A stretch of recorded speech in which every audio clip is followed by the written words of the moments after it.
That's what it says, at least.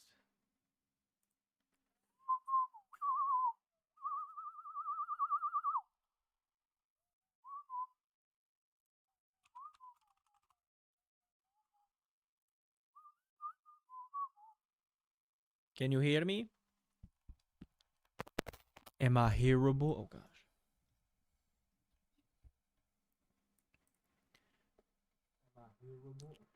Am I too quiet?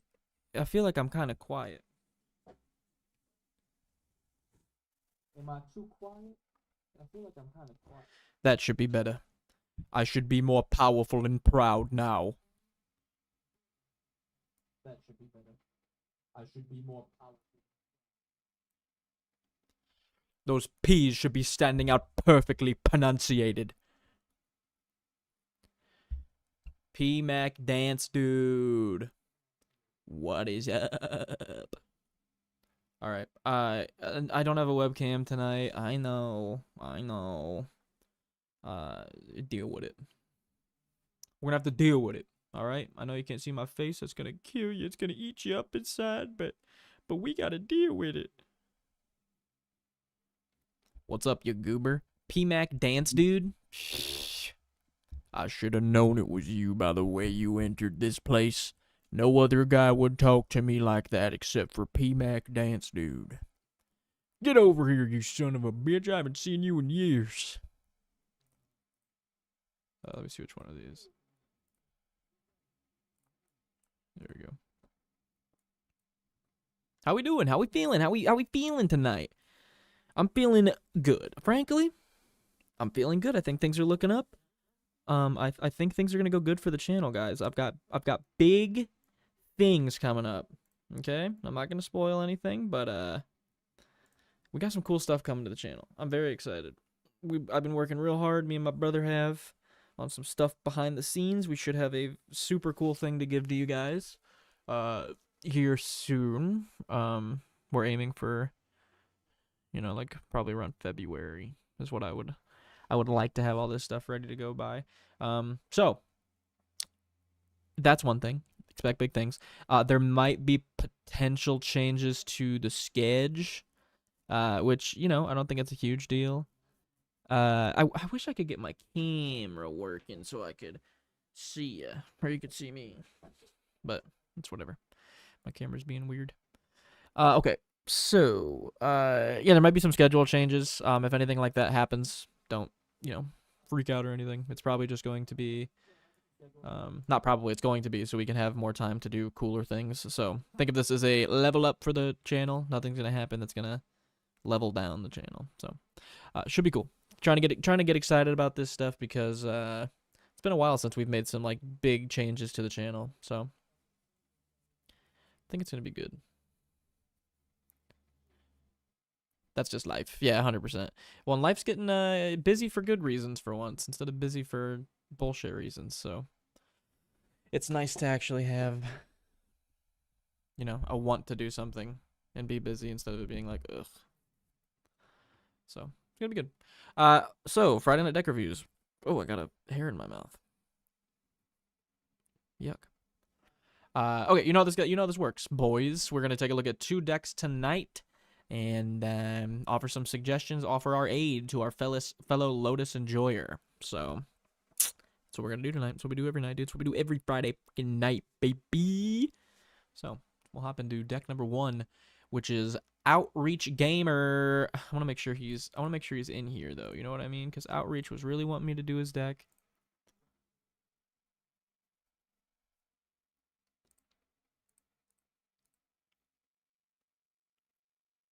Hi, I'm that guy. I need help. Fair. I do too, my guy. Don't we all? Life's been on one, dude. Okay, so Friday Night Deck Reviews, baby. We got 2 decks to look at. These are 2 very, very cool decks. We've got a Celeste Rune Knight, Mardu Reanimator list, and we've got a Toothy Imaginary Friend and Pure Imaginative Rascal deck, which is a Simic partner deck based around drawing cards, getting value, putting 1/1 counters on stuff. It's a very, very fun deck. This is one that I've considered building, so I'm excited to take a look at it. Actually, both of these are decks I've considered building, so I'm excited to see what we've got today. So, starting with submission number 1. from Outreach Gamer. Let's see what he has here. His Celeste Rune Knight deck, the strategy and theme is, if you couldn't tell by the name, tokens, persist, and anything that makes Celeste busted. Pretty straightforward. Tokens and persist, anything that makes Celeste busted. I like all that stuff. That all sounds fun. Optimize casual, win condition, drain, overwhelm opponents with creatures, and life gain. Favorite interaction, persist, and 1/1 counters countering each other. Yeah, that's it's always good when you got persist. What do you want to get from this review? To show off my deck, to get some new card recommendations, and to raise the power level of the deck. So, I always want to say Backseat Gamer, but I don't think that's it. Outreach Gamer. Outreach Gamer wants to upgrade his deck and get some card suggestions. So, pull out your most powerful suggestions tonight, boys. And Outreach Gamer is a Patreon member. Big thanks to Outreach. He is a newer member, so big thanks, my guy. It helps me a ton. And we're going to go ahead and take a look. So, Celeste Rune Knight. 1 a red, a white, and a black for a 4/4. When Celeste enters, discard any number of cards, then draw that many cards plus 1. Whenever 1 or more other creatures you control enter, if 1 or more of them entered from a graveyard or was cast from a graveyard, put a 1/1 counter on each creature you control. So, i.e., if you're sacking something with Undying, or not Undying, the other one. Why can't I remember it now? Persist? Persist, yes. Persist, it'll come back with a -1/-1 counter on it, but since we have Celeste in play, it'll come back and put a 1/1 counter on each of our creatures, which will negate the persist thing. So pretty easy to maybe not, probably go infinite, but if not go infinite, get tons of value by looping stuff a bunch of times in a turn. Celeste is very, very cool. One of my favorite ones from the deck for sure, or from the Final Fantasy set for sure.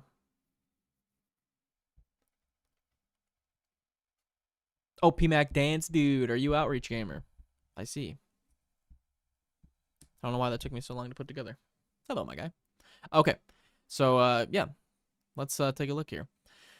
The commander we already read, but, yeah, it's going to be good. You're going to fill your graveyard with her discard cards, draw that many +1, and then you're going to make your board really, really big. We've got 1 piece of Blink, which... Oh, so you could just do Celeste again. Sure.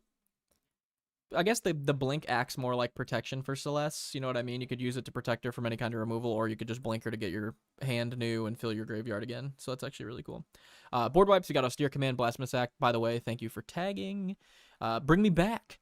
7 for an artifact creature. I love Phyrexian Fleshgorger, dude. The amount of ways you can just cheat this thing into play and completely get around why it's trying to be quote-unquote, like, not bad, but like pulled back in power. No, that's the reason why it's good, like 80% of the time. Play Phyrexian Gorger for 1 and 2 black to get a 3/3 with Menace Lifelink, and then use your Cloud Shift on Phyrexian Gorger, and it comes back as a 7/5 that you have to pay its power to kill it. Yeah. And it's a Reanimator deck, so I'm sure there's going to be other ways to get back Phyrexian Fleshgorger. I actually need to pick one of these up for Taval because it's one of my favorite cards. Definitely going to order one of those for Taval. Very, very cool. Heartless Act. Good removal because you can destroy stuff without counters on it, or you can remove up to 3 counters from something. So if you have something with persist, you could remove the -1/-1s to be able to use it again, so it doesn't. So you can trigger its persist again, while also just being good removal, which is going to be great. And yeah, I like it. It's a pretty cool card. Cool little tool in this deck. War Leader's Call and Impact Tremors is going to turn creatures ETBing on our side into pings, and with the amount of recursion, sacking, persisting we're going to be doing in this deck, those are both going to be insane. And War Leader's Call's got the bonus of giving a +1/+1, which doesn't negate persists -1/-1, but it does negate it in the sense of your creature's not as close to dying in combat, which is nice. So we got a drain section here. Acolyte of Aklazats, 2 and a black, 1/4. Tap it, sacrifice another creature or artifact. Each opponent loses 1 life, and you gain 1 life. It's going to be great. Bastion of Remembrance, a Blood Artist type effect that spits out a 1/1. Actual Blood Artist. Cruel Celebrant, another thing. Whenever a creature enters or dies. Wait, this triggers with Planeswalkers too? I didn't know that. I don't know how I never read that on this card. Whenever Cruel Celebrant or another creature or Planeswalker you control dies, each opponent loses 1, you gain 1. I never read Planeswalker. Don't know how. Ellis Earl turns creatures entering on our side, or Ellis Earl. My name is Ellis Earl. Whenever a creature ETB is on our side, we gain a life. Opponent's side, they lose a life. Golbez, Clad in Darkness. 3 and 2 black, it's just Sir Conrad. Whenever anything enters or leaves the graveyard, that person loses 1, and you can pay 1 in the black mill. Mayhem Devil turns us sacrificing permanents into 1 damage, which are with our commander and with what I'm sure is a reanimation and sack package. That's going to be very good. And Zulaport Cutthroat, same thing as Blood Artist, just each opponent, and you have to control it. So, draw. We've got Deadly Dispute, sack a creature, draw 2, create a treasure. Big Score, discard a card, draw 2, create 2 treasures. Faithless Looting, discard 2, draw 2. Again, we're in a Reanimator deck, so we really don't care about discarding. Morbid Opportunist turns death into card draw, and Read the Bones fills our graveyard while giving us card draw and life loss, which is really, really nice.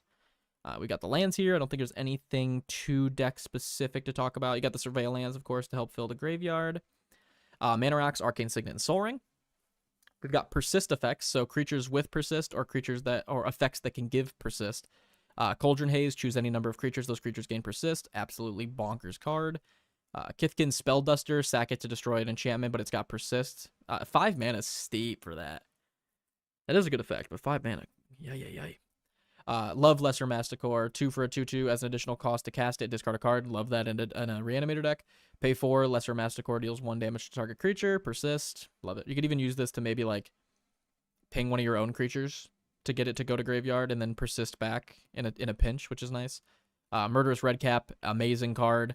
When Murderous Redcap comes into play, it deals damage equal to its power to target creature or player, and it has persist. Incredibly good card. And again, if you have a sack outlet with persist, you just go infinite, correct?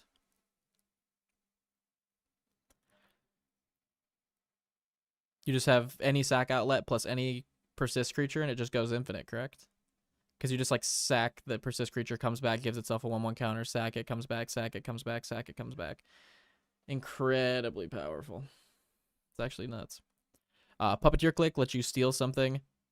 Yeah, I'm pretty sure of it. Yeah, it seems like it. That's really, really good. Especially when you got stuff like Puppeteer Click triggering over and over again, where you can just rip something from an opponent's graveyard, give it haste until end of turn, persist. Gross. Putrid Goblin, 2/2 with persist. Restless Apparition, 2/2 with persist that can buff itself +3/+3. And Twilight Shepherd, 3 and 3 white for a 5/5 flying vigilance. When Twilight Shepherd enters the battlefield, return to your hand all cards in your graveyard that were put there from the battlefield this turn. Persist. That's nasty in this deck. Yikes. Yeah, recursion. We got plenty of it. Alesha who smiles at death to help get back small creatures. Alesha who laughs at fate. Sorry, I always mix those up. What's this one do? At the beginning of your end step, if you attack this turn, return target creature card with mana value less than or equal to Alesha's power from your graveyard to the hand. Or to the battlefield. That's really good. That's actually way better. Yeah, Alesha, small creatures. Alesha, small creatures. Bloodghast, whenever you play a land, comes back from grave. Call of Surprise Witness will return something that costs 3 or less from your grave. Call of the Death Dweller will return any number of creatures with a total mana cost of 3 from your grave. Cauldron of Souls gives any number of creatures persist. Feigned Death brings back something with a 1/1 counter on it, which is actually incredibly good in this deck. Karmic Guide, Reanimation, one of DTBs. Lively Dirge is Reanimation and Grave Fill. Priest of the Fell Rites can be sacked to reanimate. Recommission brings back 3 or less. Rise of the Dark Realms brings back everything. Savine, 3 or less. Shadow of the Grave, return all cards from your hand that were cycled or discarded this turn. Fantastic card. I see you've been watching the channel, my guy, lately. I like these card selections. Stitched Together. Return target creature card from your graveyard to your hand. Return target card from your graveyard to the battlefield instead if 7 or more cards are in your graveyard. Sun Titan, one of my favorite cards ever printed. Spam those 3 drops or less into play. Unearth, same thing. And Unseal the Necropolis, good way to get everybody to mill and return some creatures to hand. Past that, we've got some more removal down here. Destroy target creature on dam or a board wipe. Generous Gift, Mortify, Path to Exile Swords, Vindicate. For Sacrifice, we've got Ashnod's Altar, Carrion Feeder for 1/1 counters. Umbral Collar Zealot, which you can sacrifice creature or artifact to surveil one. I've never seen this card. That's really cool. Viscera Seer, same deal except just creatures. And Self-Mill, we've got Perpetual Timepiece to mill and then reset our graveyard if need be. And then for utility, we've got Anger for haste, Chainer for recursion, Lock Treasure Hunter. 1 black and a red, 2/3, can't be blocked by creatures with, let me scroll up for a second. Greater power. Whenever Lock attacks, each player mills a card. If a land card was milled this way, create a treasure token. Until end of turn, you may cast spells from among those cards. That's really good. Obsessive Pursuit. 1 and a black for an enchantment. Whenever this enchantment enters, and at the beginning of your upkeep, you lose 1 life and create a clue token. That seems pretty good. Whenever you attack, put X 1/1 counters on target attacking creature, where X is the number of permanents you've sacrificed this turn. If X is 3 or greater, that creature gains lifelink until the next turn. That can go right into my Arna deck. That's real good in there. Damn. Pitiless Plunder. Gonna go ahead and give you Treasure tokens for creatures dying. Solemn Simulacrum, good mana ramp, and Warring Tyrants, good mana ramp that also has some mill on it, which in this deck we like. So, plenty of ways to self-mill, plenty of ways to recur, and along with a sack outlet and a persist creature, with Celis, you've got infinite combos on your sack outlets. So, you've already got some built-in ways that this deck is pretty powerful. So that's always good. But you're looking for card suggestions and cards to make this deck go to the next Levski. Let me think here. Whenever one or more other creatures you control enters, if one or more of them entered from a graveyard or was cast from a graveyard, put a 1/1 counter on each creature you control. So you're going for more. I was going to recommend some big stuff, but then I'm like, you're going for more of like, you're focusing on the persist thing, and the recursion element brings back small creatures, or it brings back itself. So you're not really going for like the big creature recursion reanimation style deck. You're going for like a small creature recursion reanimation style deck. Have you considered Smiles at Death in here? It's a 5-drop, but like it is incredibly good, and it seems like it would fit this theme really well, especially with the persist. What? Is it just Smile at Death? You considered it? I think it's really good. That actually, it feels like it fits like really, really good in your deck, because if you bring back anything with persist that like completely died out, you'll just completely reset the persist. But like maybe in playtesting it, you found that you don't need to reset your persist because you've already got enough elements in the deck that just help you do that anyway. So maybe Smile at Death might be a little redundant. Let me look up like power 2 or less to see.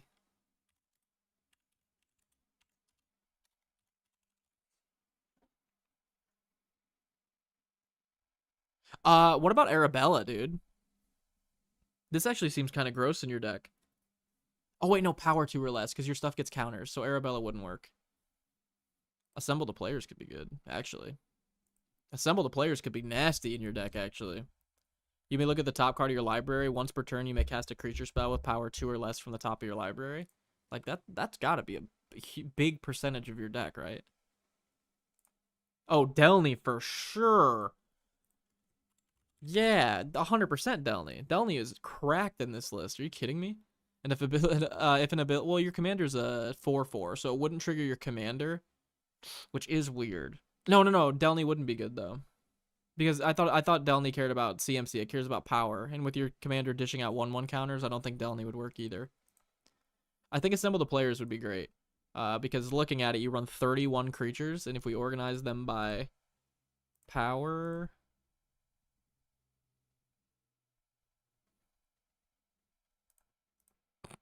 Okay. You can organize them by type, subtype, type and tags, color, color identity, mana cost, rarity, set, artist, or no grouping. You can't do power and toughness. Okay. I'm pretty sure 90% of your creatures are 2/2s or less. A very large, like at least 70-80%, I'd say. So, I mean, including Karmic Guide, which is incredibly good. So I think Assemble the Players could be very, very nice in this list. We're in Mardu. We're in Mardu. Mardu.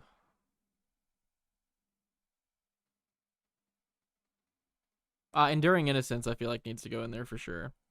Whenever one or more creatures you control with power 2 or less enters, draw a card. When it dies, comes back as an enchantment, does the same thing. That's just like, that's killer card draw in this deck. Wait, can I organize by? Yeah, EDH rec rank. There we go. There we go. This is what we needed. Imperial Recruiter, get that in there. I need help with a deck. You came to the right place, Pete Paul. Okay. Imperial Recruiter is amazing. You just get to tutor up a creature with power 2 or less, like all of your persist stuff to get your engine going. So that's very, very good. Welcoming Vampire just draws you cards for stuff with 2 or less power entering, which is going to be good. What else? What else? Imperial Recruiter, my god, I forgot that. Yeah, that'd be pretty busted in this deck. Oh! No, power 2 or less. I keep forgetting that shit. I want oh wait, can we do mana? Can we do value 2 or less? Ooh, now we're getting somewhere. And then we'll minus color blue. And we'll minus color... what are we missing here?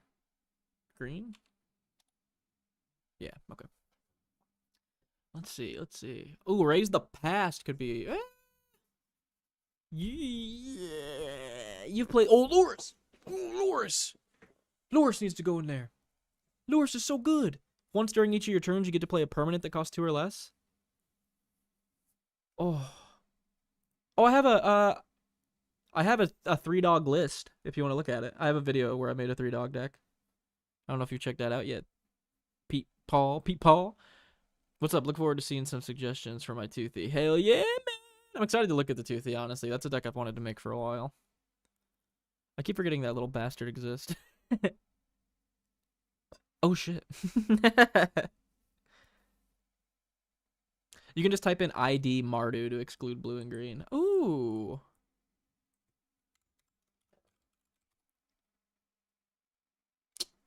Very cool. You don't know how you actually don't know how useful that actually is to me right now. Thank you very much. And Anik Icardia? Hello. BRB. My favorite card ever printed. Not sure why. Toothy is so underrated. Genuinely, Toothy is actually disgusting. I read that card like periodically while I'm going through stuff. Annie K! What's going on, my guy? Or my girl? Or my Annie K? What's your I was gonna say or my fly, but I'm not sure what your profile picture is. It looks like a fly. I don't think it's actually a fly though. Oh, that's cool. It's like a little... It looks like the guy from Hollow Knight almost.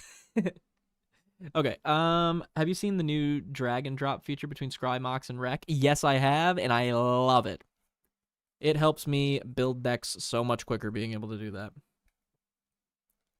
I considered more Blink for Celeste also, but I wasn't sure. If you want to go more Blink for Celeste, I would almost say take out Cloud Shift and just add like a teleportation circle. At the beginning of your end step, exile target creature, return it to the battlefield.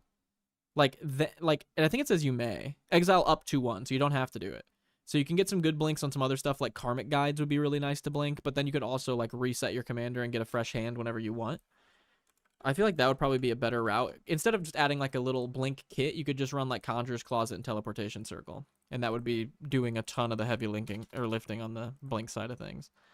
Let me go back to my 2 or less thing here though. What else do we got? Loris is insane. That should definitely go in there.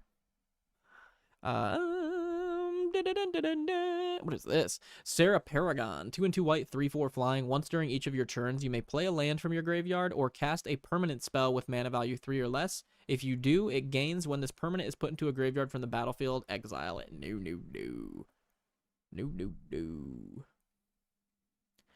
Persist is hard to come by also, which makes it harder. Yeah, Persist is, I think, one of those mechanics Wizards was like, yeah, we're probably good on that, honestly. Okay, anything else that's spicy jumping out at me here? Anything else got it a spice? Ooh, temporary lockdown could be sick in your deck, dude. 1 and 2 white enchantment. When a temporary lockdown enters the battlefield, exile each non-land permanent with mana value 2 or less until temporary lockdown leaves the No! I wanted it to be 2 or more. Never mind. Temporary lockdown sucks in this deck. I need something like temporary lockdown, but for like 2 or greater.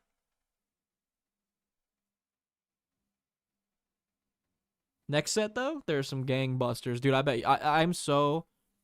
I don't know if you're referring to Lanalore. Or Lanalore, jeez, Lorwyn. But I have not been that excited for a set in a very long time. The last set was like Bloomburrow that I was this excited about. And that's just because Bloomburrow felt very like Lorwyn-esque. Lorwyn, yes sir. I'm so pumped. I genuinely am going to need to like hoard some Skrilla for when that set comes out. Because I want it. I need it. Okay. Sorry. So those are those. What else do we got here? I mean, what else? Let me look back in Celeste's eyes and see what she speaks to me. What does she say to me? She says, I'm Mardu.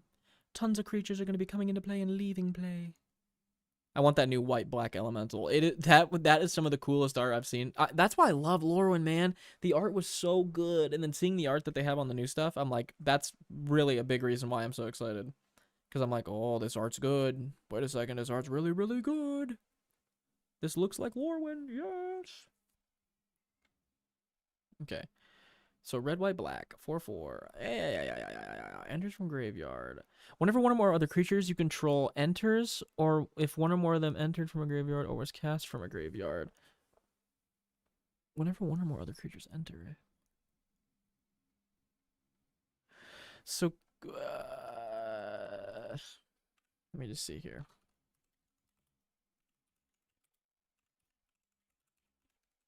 What about that one mechanic where you can exile stuff out of your graveyard? Escape. What about escape? That seems really good in this deck. You're going to have a big old graveyard anyway. So if you have something that can like escape over and over again. I think Underworld Breach is banned, right? Oh, it's legal in Commander. Or kinda? I don't know what that means. I don't know what GC means. Okay, what do we got here? What do we got here? What do we got here?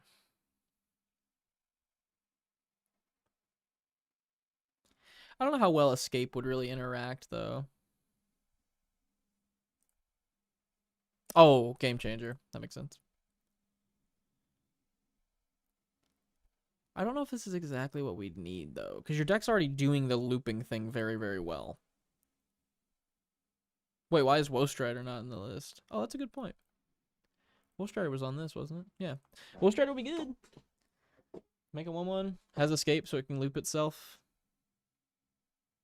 Escapes with 2/1 counters on it. That seems good.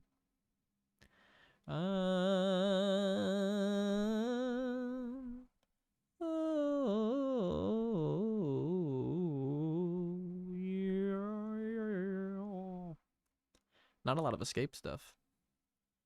Not a lot of escape stuff. Ooh, Netherglyph could be pretty good. 1 black, star, 1/1, or star. Netherglyph's power is equal to the number of card types among cards in your graveyard, and its toughness is equal to that number +1. Escape for 2 and a black. Exile any number of other cards from your graveyard with 4 or more card types among them. It's kind of an interesting one. Actually, the other Glyph might be pretty good in this list.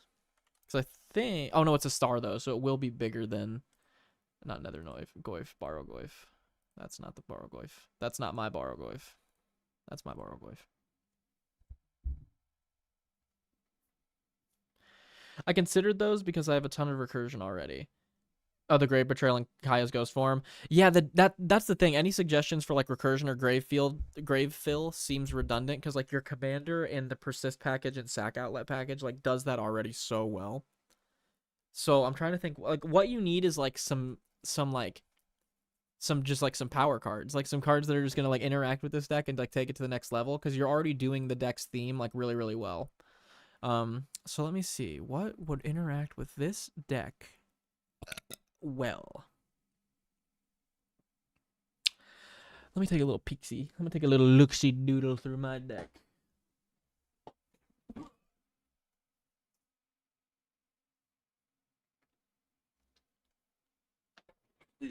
Anybody in the chat has any suggestions, feel free to throw them out. Because we won't need them. No, I'm just kidding. Put them in the chat. Put them in the chat, baby. Palantir is just a recommendation I give to like most decks. Doesn't even have to be a reanimator deck, but I think it's very, very good.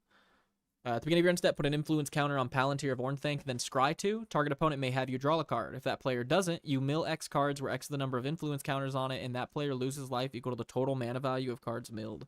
This is actually really cool in your deck because you're running a notably low CMC deck, so you actually might get the mill a few times off of this. I never get milled with this card. People just let me draw cards because they don't want to get pinged for a ton of damage. And in your deck, you could be like, oh, you're going to let me mill 4 cards? Okay, I hit 2-drop, 2-drop, land, 2-drop. Okay, you're going to take 6, but now I have 3 2-drops in my graveyard that I can, like, start the loop with. Palantir's just good card draw. Bajuka Bog hurts this deck a ton, though. That's one that I hate. Unshakable Tail. I just pulled an Unshakable Tail. Hey, bro, I started playing just over a year ago. I got a few decks on Architect. I think I'm pretty good at building and build unique, strong decks. How long have you been playing? I've been playing since I was 8, and I'm 27. So, oh gosh, 19 years. I started playing when Ravnica, the OG Ravnica, was coming out. I just pulled an Unshakable Tale from a pack, actually.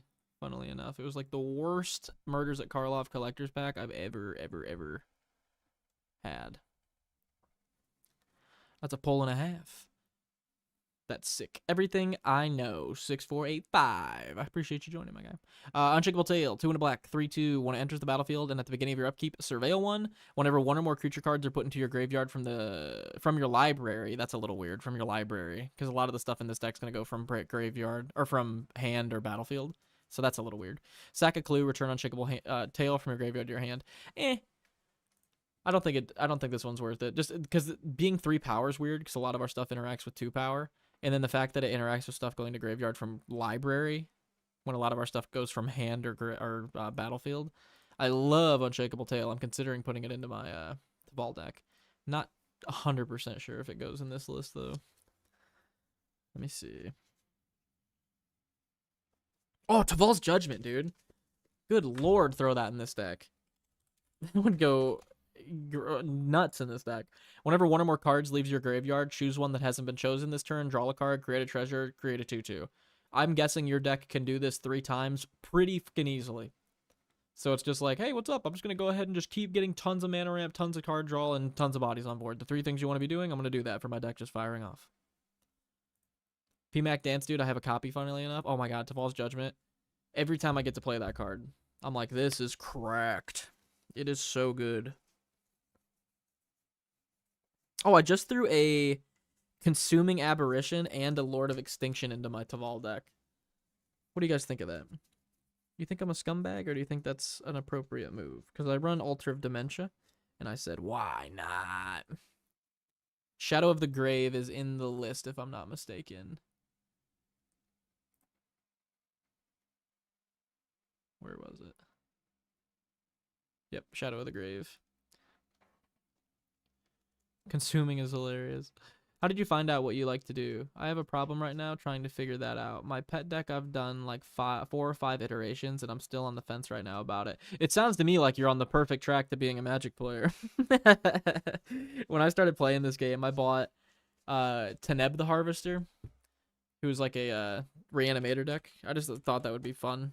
That interested me a lot. I built, probably to this day, I've built 15 to 20 versions of Teneb. I don't have one right now, and so the 21st version is going to come any day now.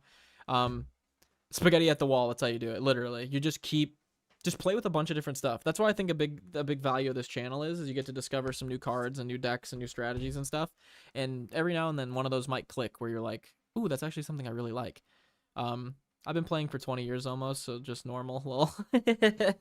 Yeah, literally. The Yorsum, who's another person that's a supporter of the channel and a friend, he was talking to me on Discord the other night about how he like builds decks, and he'll get like halfway through them and then be like, this is not the deck I want to build, and then take it apart and then like build that same deck halfway and then grab another commander and build that one halfway. Like, it is such a universal problem to like not know what you want to build and like not sure if you're into it.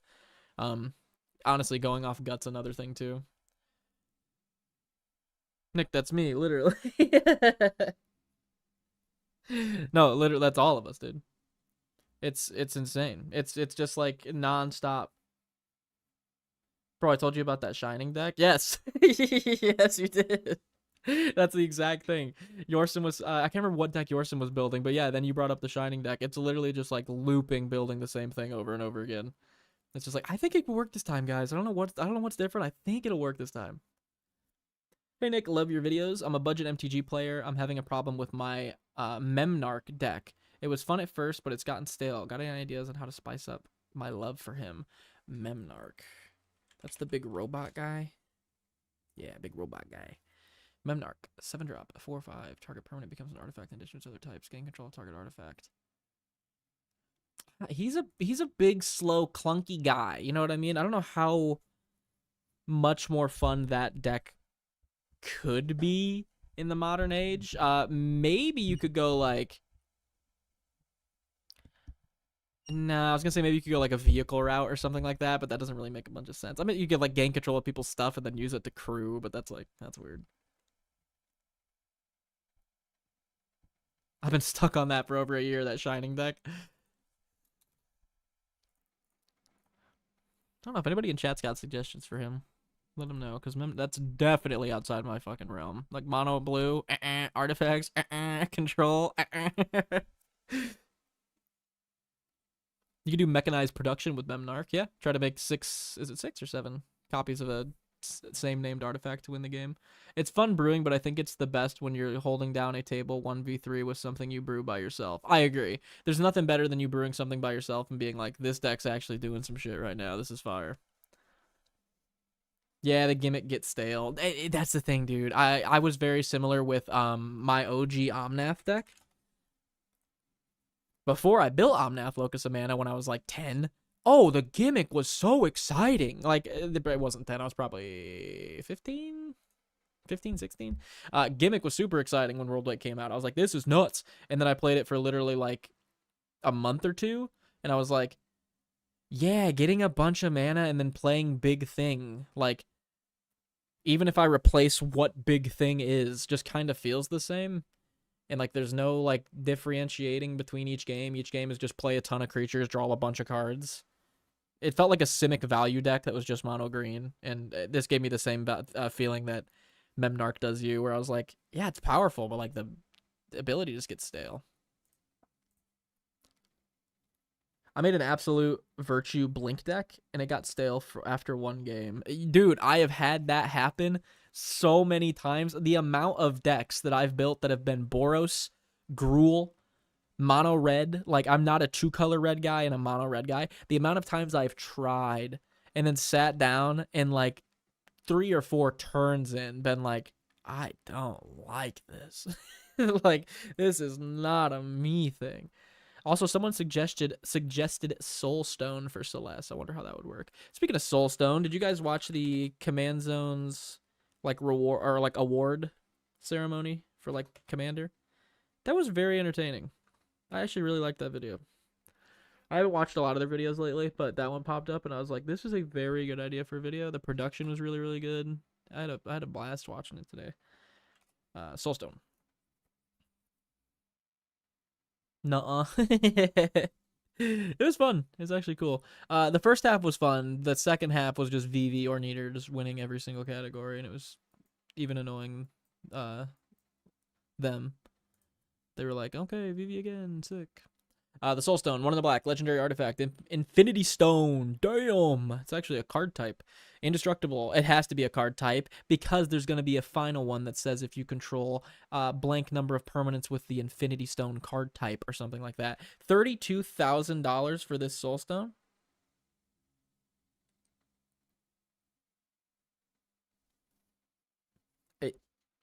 Is that like a 1 of 1? What's the deal? Good grief. Yeah, it's just a mana rock. Taps for black, indestructible. You can pay 7 mana and then exile a creature you control and then harness the Soulstone. And then at the beginning of your upkeep, you get to start returning creatures from your graveyard to the battlefield. The thing is, I don't think this is that great. It's okay. Like, even as a Reanimator player, I don't read that and go like, oh my god, I want one of these. Like, I just kind of go like, eh. Like, so like if someone was like, quick, Nick, you get to run either Anime Dead or the Soulstone. Anime Dead. You get to run Dance of the Dead or the Soulstone. Dance of the Dead. Reanimate or Soulstone. Dance of the Dead. You get to run Mind Stone or Soulstone. I'm like, don't hit me. But I'm going to run the Mind Stone. I might need card draw on that turn. If I'm paying 7 mana, I should already be winning. You know what I mean? I should already like have shit reanimated and be bashing face. Too spinny, actually. Yeah. I'm looking for a Boros or Gruul commander right now, but I run a mono red planeswalker group burn with something huge bombs that's been fun. Wait, a mono red planeswalker group burn? Who the commander all that? Who's commanding all that? The 32K one is the serialized of the set. Wizards can't do Marvel serialized because Topps owns the rights to it. Oh, Topps owns the rights to Marvel or owns the rights to like serializing Marvel? That might be a dumb question. But if they own the rights to Marvel, it's kind of weird that Wizards even has this in the first place. That's insane.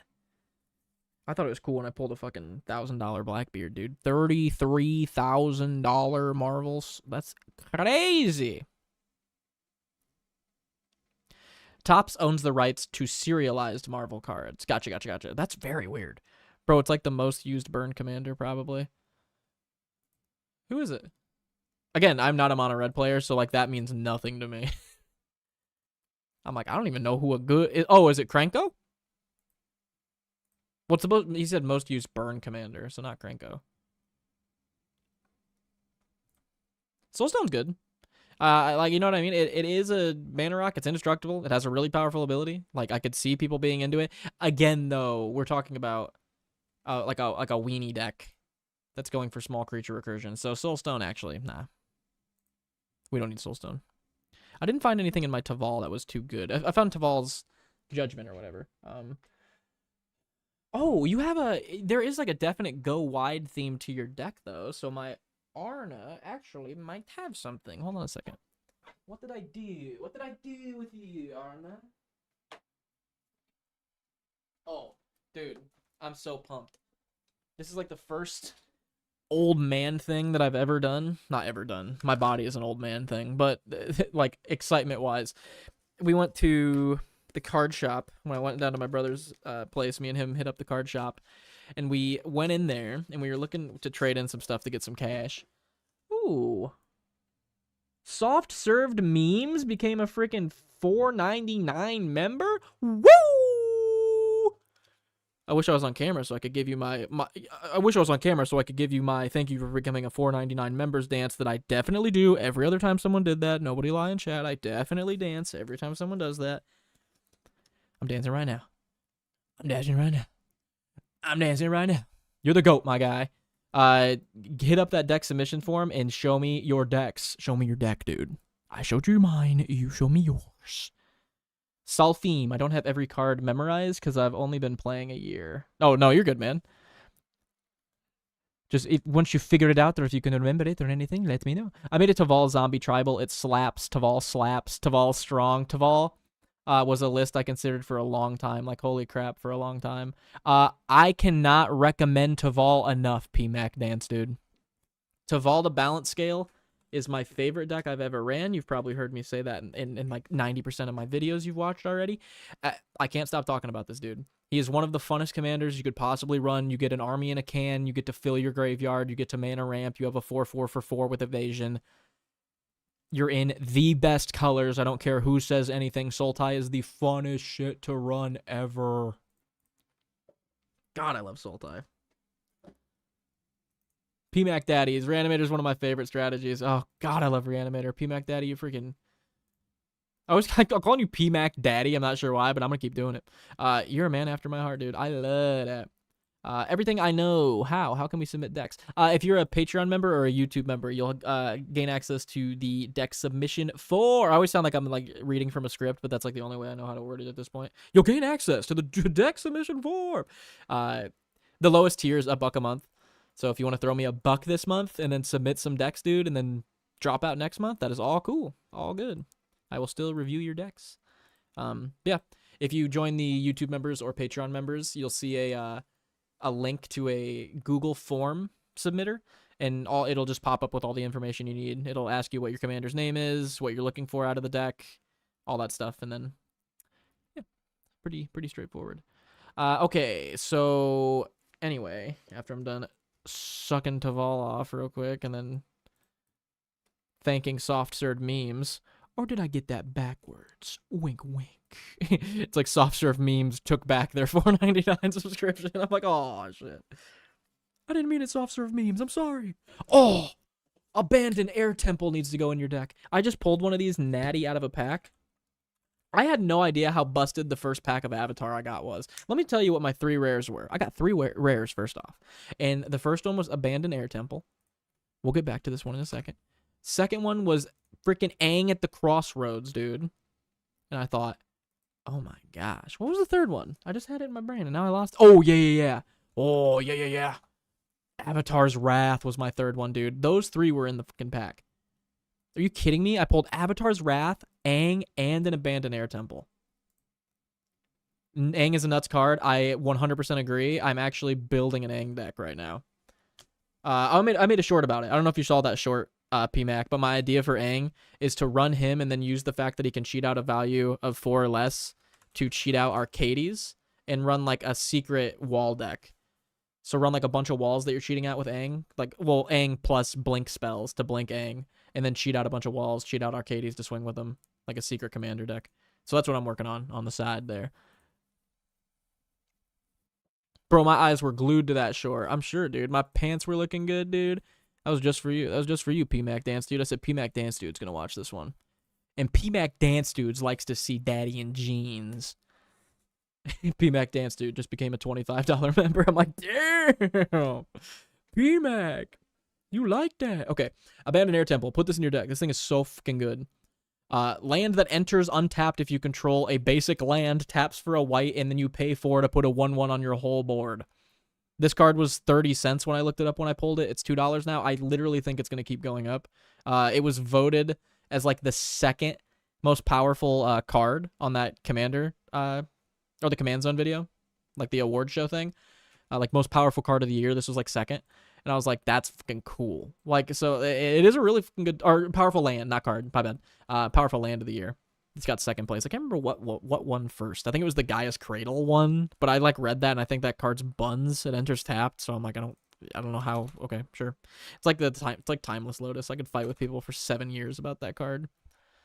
I'm like, oh, everything's bad that I recommend that enters tapped, but then Timeless Lotus comes out and everybody freaking gets scraped to death by their zipper, dude. They're like, oh, I love stuff that enters tapped. Okay, Abandoned Air Temple. That would be pretty good. I forgot that this actually will have some bangers for your deck. Oh, Drana. This is gonna have bangers. This was the right deck to pick up. Drana. Whenever she deals combat damage to a player, put a 1/1 counter on each attacking creature you control. So when you're going wide, dude, just go even wider. Wait, does that put a 1/1 counter? That's so good. Oh, I got bangers for you. Hold on a second. Jins Fourier. Oh. Am I still here? Can you still hear me? My OBS just said it disconnected and then reconnected, but I can still hear myself, so I guess we're still good? Yeah? Okay. That was weird. I don't know why it did that. Unbreakable. You glitched for a bit. My OBS did like a half-second shut-off. That was weird. Unbreakable Formation would be nuts in this deck. Creatures you control get indestructible for 2 and a white at instant speed, but if you cast it during your turn on the main phase, creatures get Vigilance, and they all get a 1/1 counter. Plus the indestructible. So if you play it during your main phase, you get a board-wide Vigilance indestructible 1/1 counter for 3. This card's very good. I think it would work in this deck very well. It would even interact with your board wipe. Nick, I run this card in my Una list, and it's nuts. It's disgusting. I think it would be even better in this list. I think it would go nuts in Celeste, especially paired with like Austere Command or Blasphemous Act. Oh, because I can proliferate the counter. Ooh. Yeah, that's why I run it in my Arna deck, just because I can start doubling the counter and its protection. I think it's very good in this deck still, especially with some board wipe interaction, because now you can just like drop this on your main phase, followed by a board wipe your opponent's stuff, all your stuff stays, bash face with it. Very good card. Karn's Bastion. Definitely needs to go in here. A land that taps for waste, and you can pay 4 and tap it to proliferate.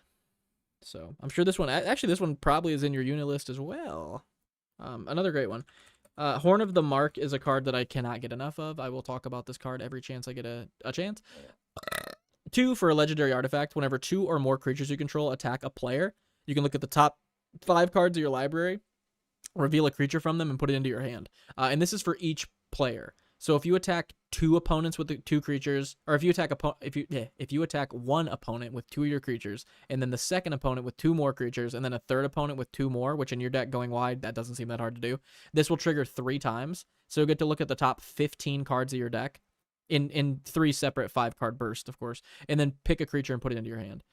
It's actually nuts. This card is, every time I've played it so far, I've been like, yeah, this is just as good as it reads for being a 40-cent card. Actually, just a busted card. And then my final suggestion here, I think Reluctant Role Model could be really good in this deck. 1 and a white, 2/2 at the beginning of your second main phase. If Reluctant Role Model is tapped, put a flying counter or a flying lifelink or 1/1 counter on it. Whenever Reluctant Role Model or other creatures you control die, if it had counters on it, put those counters on up to 1 target creature.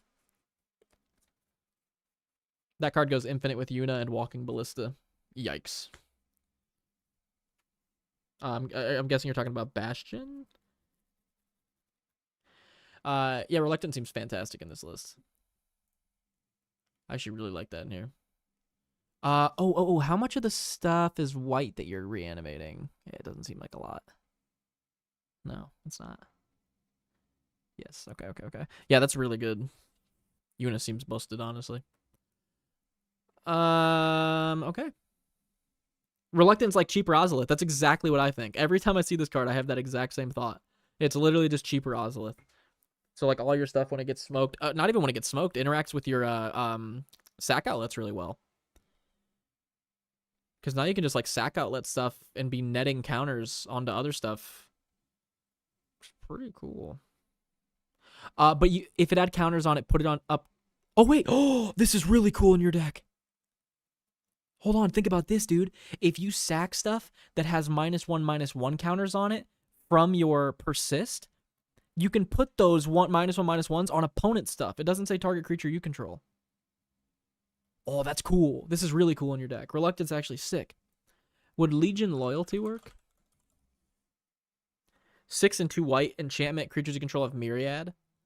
I mean, that would help for going wide. It's an 8-drop enchantment, though. Damn.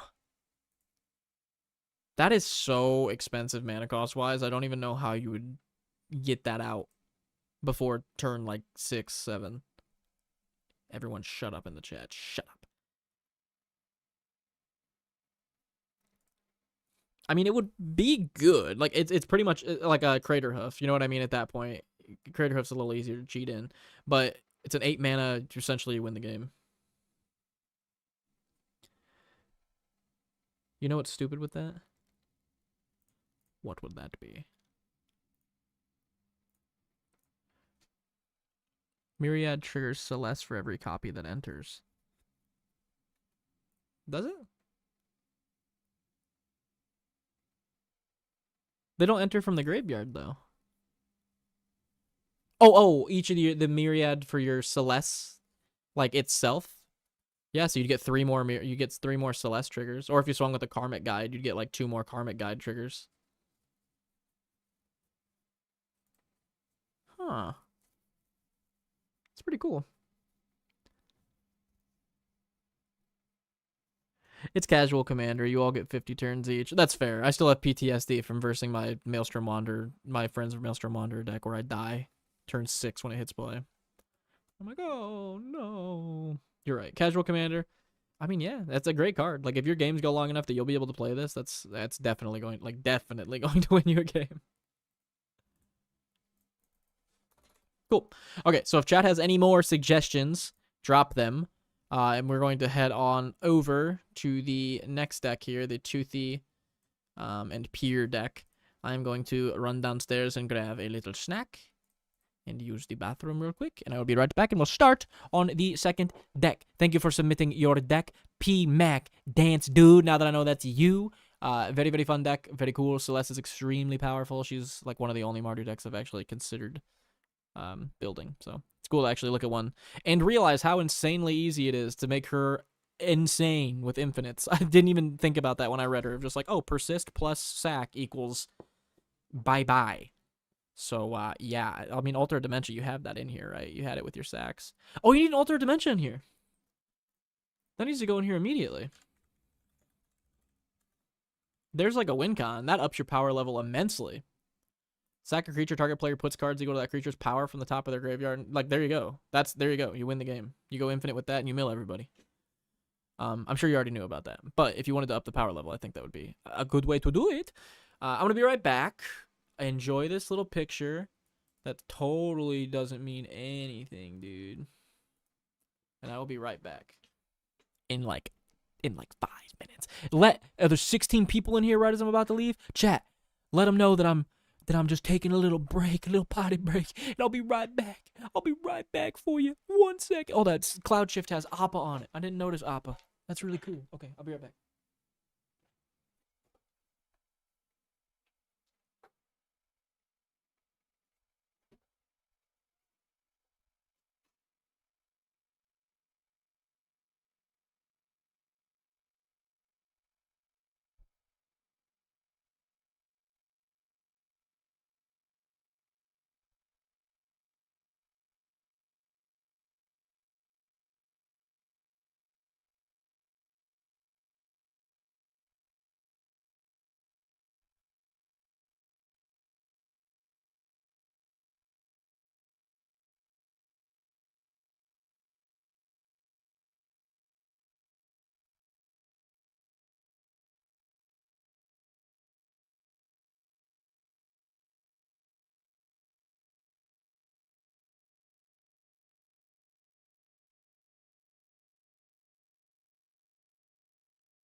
"12 people?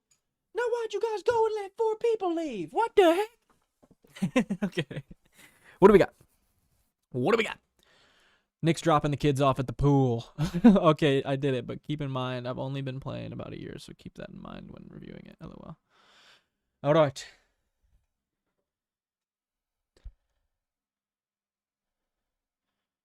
We are moving on to. Just so I'm clarifying, everything I know 6485 in the chat. This is your deck. You are Matt Whale 93, submitting the pure imaginative rascal toothy deck. Please confirm. Please confirm. So the higher ups can write it down in the higher up books. I went downstairs. We had no waters, which is very unfortunate. I'm a water guzzling fiend. But guess what? We had chicken Alfredo. And now my ribs really hurting. I hate my freaking body. My guts are the worst guts on the planet, dude. The second I even smell food, my stomach's like, what do you think you're doing, buddy? You think we're not going to cramp up? You think I'm not going to get a little hook under your rib? Oh, buddy. That's why I prepped. That's why I brought a banana. That's why we're eating this banana first. Speaking of banana, Pierre looks like he's holding a giant banana. Okay. We're moving on. We're moving the fuck on. All right. I'm finished. I'm done. Good night. No, I'm just kidding. No, I'm just kidding. I get like this when I eat bananas. My bad. My bad, my bad. I'm going to keep the screen moving. So YouTube thinks we're doing crazy shit when it checks. I'll keep saying random shit so it thinks that like chat's just firing off. It's gonna work. It's gonna work. YouTube's gonna be like, damn, that stream's popping off. He's looking all over the place and saying tons of stuff. All right.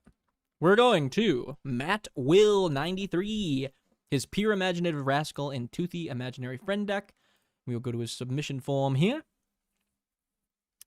Strategy theme, counters, card draw. Toothy is my favorite card ever printed, and I find it criminally underrated. I 100% agree that it's criminally underrated. I love that it's your favorite card, because I could totally see this being one of my favorite cards as well. Very, very cool. Power level, optimized casual, win condition, get Toothy huge, schmack face. I love that. You're already getting everything right so far. For being new to the game, you're killing everything so far. Favorite interaction, any chance I get to use the Ozolith while Toothy gets blinked, I take it. That is very, very cool. What do you want to get from this review? To show off my deck and to get some new card recommendations. What type of member are you? YouTube member. Hey, appreciate you, my guy. Not often we get a YouTube member around these parts. Okay, Toothy. Here we go. Here we go, here we go, here we go, here we go. One, nothing's wrong. Pure imaginative rascal. 2 and a green, 1/1. Partners with imaginary friend Toothy. If one or more counters will be put on a permanent your team controls, so you, that many plus one of each of those kinds of counters are put onto that permanent instead. So you get a little additional counter whenever you put counters on stuff. How cute. As Donkey Kong once said, bananas. Bananas. And then Toothy Imaginary Friend. 3 and a blue. 1/1. Partners with Peer. Whenever you draw a card, put a 1/1 counter on Toothy. And when Toothy leaves the battlefield, draw a card for each 1/1 counter on it. Disgusting. Now I see your little Ozolith play. Very gross. Okay. So, yeah. Toothy's going to, or Peer's going to be adding additional 1/1 counters to stuff, or any other counters, but pretty much additional 1/1 counters. And then Toothy's going to be getting massive, and like you said, we're going to try to beat face with Toothy, or we can blink Toothy to draw a ton of cards, or we can throw our 1/1 counters from Toothy onto Ozolith and then throw those onto something else. Tons of different ways. Sorry. Oh. Oh. Soft serve memes has taken away their membership. No. I'm so sorry. No. Long River Lurker is disgusting for uncommon. It's such a good card. Okay, so getting into it. Consecrated Sphinx. Good start. Good game changer here. 4/6 flying. Whenever an opponent draws a card, you may draw 2. Forgotten Ancient's going to go nuts in this deck, getting a 1/1 counter whenever anyone plays anything. And at the beginning of your upkeep, you may move any number of 1/1 counters from Forgotten Ancient onto other creatures. Forgotten Ancient, I feel very similarly to Forgotten Ancient that you do to Toothy. Mi amigo. I love Forgotten Ancient. It's probably on my like top 5 list. I had 2 different top 5 lists. I've got a top 5 cards list for like how they make me feel. like for my emotional attachment throughout the years of playing this game to those cards. And then I've got a top 5 list of cards that I actually really genuinely love to play. And Forgotten Ancient is definitely on my top 5 list of cards I love to play. It is such a busted card. It's very, very good. Forgotten Creation, 3 and a blue, 3/3 Skulk. At the beginning of your upkeep, you may discard all cards in your hand and draw that many cards. Do you need this? I don't know if you need this. Maybe when we go to the rest of the deck, I'll see a theme where I'm like, ah, yes, this makes sense. Herald of Secret Streams. Yeah, everything with a 1/1 counter on it can't be blocked. I need that in Arna like yesterday. That's disgusting. Long River Lurker, 2 and a blue, 2/3 Ward 1. Other frogs you control have Ward 1. When Long River Lurker enters the say that 4 times fast, jeez. Target creature you control can't be blocked this turn. So good in this deck. Whenever that creature deals combat damage this turn, you may exile it. If you do return it to the battlefield under your control. Wow. Talk about a perfect card for a list. That is perfect in here. Excuse me, would you like Toothy to go unblocked and then draw you a shit ton of cards? Oh, you would? Yeah, I'll pull around back. That's nuts. Rampant Frogwana. Of course, or no, Froggantua. My bad. That's on me. 2 and a green, 3/3 trample. Rampant Froggantua gets +10/+10 for each opponent who has lost the game. That's pretty sick. Whenever Rampant Froggantua deals combat damage to a player, you may mill that many cards. Put any number of land cards from among them onto the battlefield tapped. Ooh, this needs to go into Taval. That's real good in Taval. I like. Varel, love Varel. This is such a cool card. 1 a green and a blue for a 1/4. Pay a green and a blue, tap it. For each counter on target artifact, creature, or land, put another of those counters on that permanent. Yeah, just double the counters on something when you tap it. It's a very good card. Varel's very fun. I wish Varel would make a return in a set. Wish they'd do my boy get my boy an upgrade. Whirlpool Drake. This is cool. 3 and a blue, 2/2 flying. When Whirlpool Drake comes into play, shuffle the cards from your hand into your library, then draw that many cards. When Whirlpool Drake is put into your graveyard from play, shuffle the cards from your hand into your library, then draw that many cards. That's very good. Okay, so maybe Forgotten Creation is in here because there seems to be like a wheel sub theme, so that might have a reason then.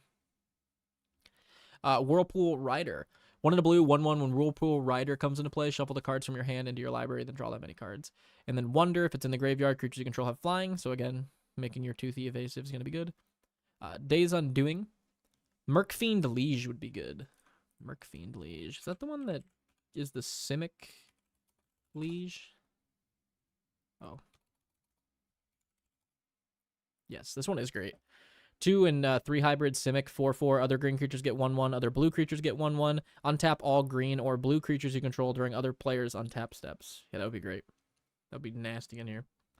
Explore, good mana ramp. Flux, another wheel effect. Game plan, another wheel effect. Give and Take lets you move counters around. Personal Tutor lets you tutor up a sorcery. Seagate Revive or Restoration lets you draw a ton of cards. Tezzeret's Gambit draws a ton of cards as well as proliferating. Treasure Cruise, card draw, and Windfall is another wheel effect. Slippery Bog Bonder. Oh yeah, I like Slippery Bog Bonder a lot. That would be good for protecting your Toothy while you're smacking face with it. Flash, Hexproof. When it enters, put a Hexproof counter on target creature, then move any number of counters from among creatures you control to that creature. So not only can you protect Toothy, but you can throw all your other 1/1 counters onto it for a big swing. That's a good suggestion, PMAC. I like that one. Counterspell would be good. Yeah, I mean, Counterspell's always good. Oh, you have Counterspell. I was going to say, I'm like, yeah, sure. That Fire Tech, XD. I don't know much about blue-green, LOL. No, I mean, you're nailing it so far. This deck seems very, very cool. Where would we Windfall? Aetherize, good board removal if you're getting attacked by a bunch of stuff. Offer you can't refuse, good counterspell. Blessed Respite, target player shuffles their graveyard into their library, prevent all damage. Not only is it good defense, it'll help you reset if you've been wheeling too much, which is nice. I know you said you've only been playing a year. I'm guessing you know what wheels are, but just in case.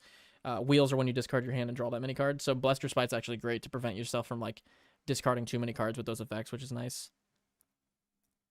With Toothy, every card draw puts a 1/1 counter, hence the wheels. Oh, yeah. I'm a dumbass. I'm sitting here waiting for like wheel payoffs when I literally read the wheel payoff and it's the first fucking card I read. That's how my brain works sometimes. It's like I can see one of my teammates in a game is dead But then when someone says that player's gone, it like just then clicks what that means. You know what I mean? I'm like, oh, I'm soloing this right now. It's like I knew that person was gone, but once you said it, I'm like, oh yeah, that's what that means. Same deal there. I'm like, wheels, okay, cool. And you're like, yeah, drawing cards. Oh yeah. That makes sense. Blue Sun Zenith's great. Bunch of card draw, shuffle it back in. Brainstorm, draw, and put him back on top. Commit to Memory. What is this? 3 and a blue instant. Put target spell or non-land permanent into its owner's library second from the top. That seems good. And then Memory, 4 and 2 blue. Aftermath. Each player shuffles his or her hand and graveyard into their deck and draws 7 cards. Ooh, I like that. Spider Sense is the most underrated card of the year. Spider Sense. 1 and a blue. Web Slinging. 1 blue. You may cast the spell for 1 blue if you also return a tapped creature you control to your hand. Counter target instant spell, sorcery spell, or triggered ability. Ooh, that is really good. That's a good card right there.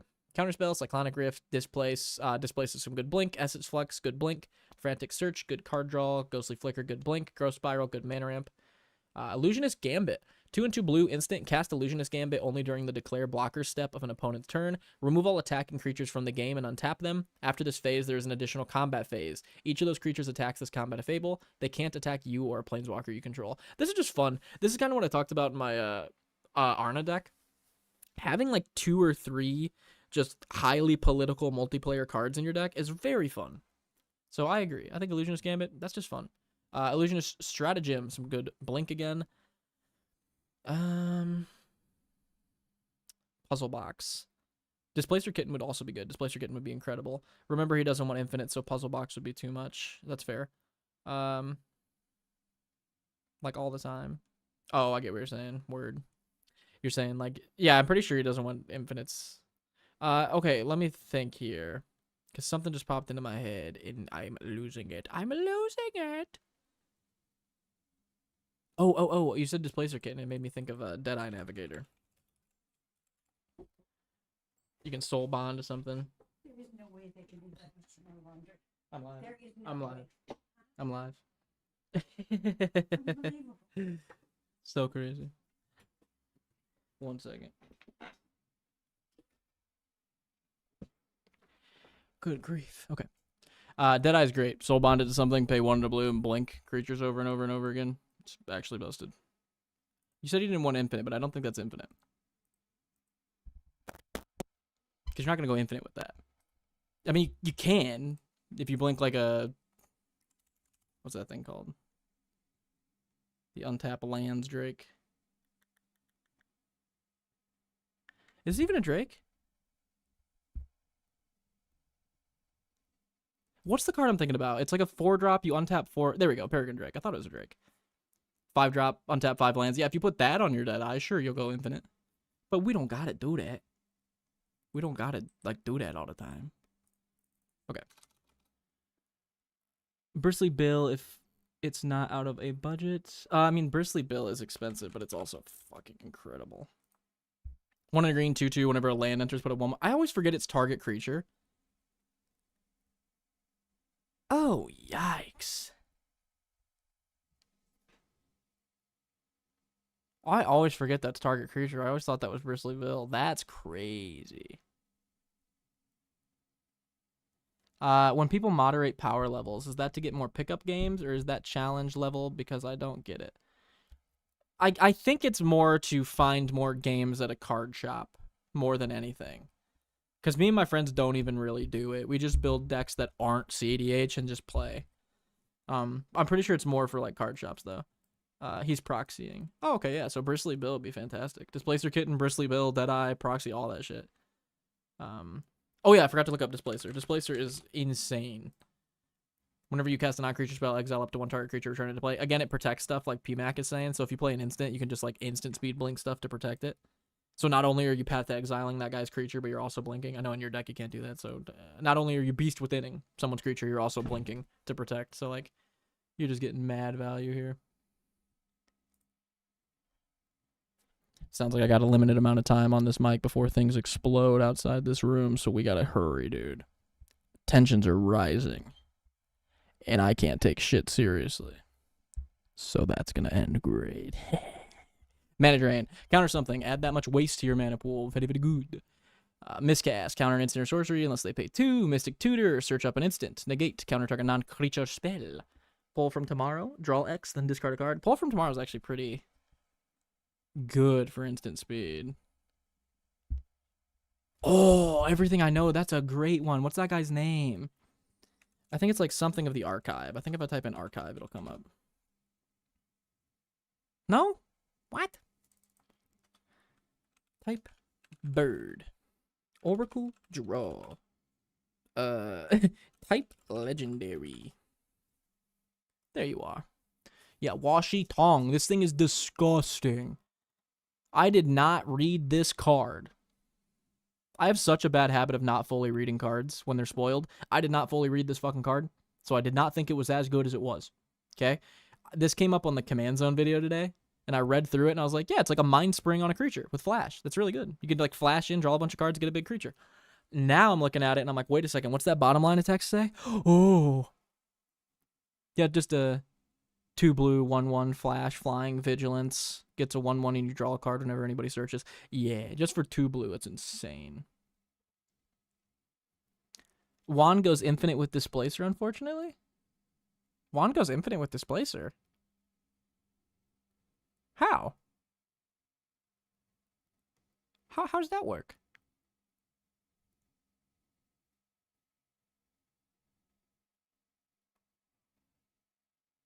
How are you getting infinite mana, though? Or, like, infinite spells to trigger the Displacer? Again, this is probably something that's very obvious that I'm missing. You combine it with Ophidian Eye or one other thing. Oh, that's okay. Just don't run the Ophidian Eye. I still think these are, like, very, very good. In our play group, if we play an infinite combo, we simply limit it to 1 trigger per card. Oh, that's fair, actually. We were going to make a rule that was no infinite combos, so that's actually a better way to do that. Isn't there something nutty you can do with Naru Miha, Master Wizard? Oh my gosh, I have no idea. Oh, yeah, you can go infinite with her. My friend runs this deck. Not this deck. He runs the Eminence Wizard Girl. And then you can, like, go infinite with Naru. Something else. Naru and something else goes infinite. I can't remember what it is. But yeah, I know that she's, like, a needed piece for doing nasty stuff infinitely. Ghostly Flicker. Yep. You nailed it. That's what it was. Yeah, my friend busted that out on me one time, and I was like, oh, okay. Maybe we could play a different deck. And then last time we hung out, he had a Xenagos deck, and he's like, okay, I made a different one. This one's called the Prison Pipe Gun. I was like, oh. He's like, it's either going to kill you or kill me, but one of us is going to die. And it's true. I got my ass kicked, dude. He swung me with some big old boys. Okay. Negate, more counterspell. Rewind, more counterspell. Sirens, more blink. Spider Sense, we already read. Tolarian Wings, more wheels. Unwind, more counterspells. Worldly Tutor. Search your library for a creature card, reveal it, then shuffle, and put that card on top. Pretty good. Artifacts. Bender's Waterskin is so good, dude. Actually nuts. Especially if you're in blue. Like, watch out, everybody. Actually gross. Prison Pipe Gun, dude. A Prison Pipe Gun. You don't know if it's going to work, dude. It's going to either explode in your hand or it's going to blow that other guy away. Bootlegger's Stash. Lands you control have tap, create a treasure token. I don't think Bootleggers is needed.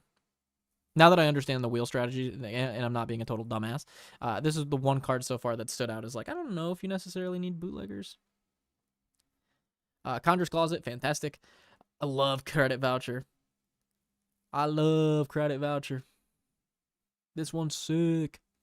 2 for an artifact, pay 2, sacrifice it, shuffle any number of cards from your hand, then draw that many cards. Just a little wheel for any color.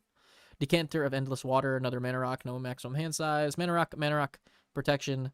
Players can't activate Planeswalker abilities. At the beginning of your draw step, draw an additional card. Spells you cast cost 1 less to cast. Creatures you control get +1/+1.